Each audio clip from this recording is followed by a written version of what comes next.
তাদের সম্বল নাকি বাবা? কিন্তু আমাদের মধ্যে এক শ্রেণীর লোক আছে, তারা বলে সেজদা দেওয়া হারাম।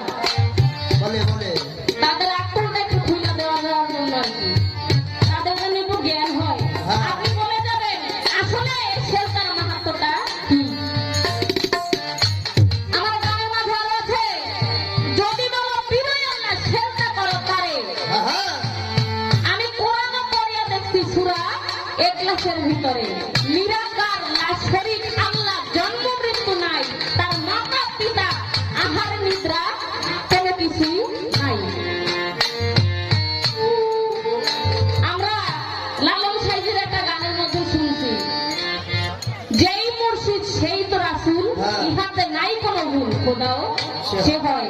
এই কথা যদি বাস্তব হয়, আমার মাওলা কোরআনুল কারীমে বলেছেন, কুল হুয়াল্লাহু আহাদ আল্লাহুস সামাদ লাম ইয়ালিদ ওয়া লাম ইউলাদ ওয়া লাম ইয়াকুল লাহু কুফুয়ান আহাদ। অর্থাৎ আমার আল্লাহ নাই কোনো মাতা, নাই কোনো পিতা, তিনি কারো হতে জন্ম নেন নাই, কাউকে জন্ম দেন নাই। আমার আল্লাহ এক এবং অদ্বিতীয়।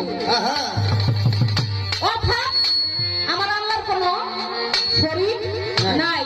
সাধক রমেশ সিং তার একটা গানের মাঝে বলেছেন, গুরু কোনো দেহধারী নয়, অনন্ত অসীম গুরু অখণ্ড অব্যয়।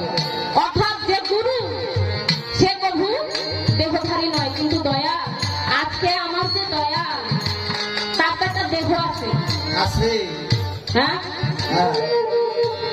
আমি খাই, আমি ঘুমাই, আমার বিয়ে শাদী লাগে, আমার পোলা পাইন আছে, আমার দয়ালেরও আছে। একটু আগে ফোন দিয়ে খবর লিখে পান খাবি।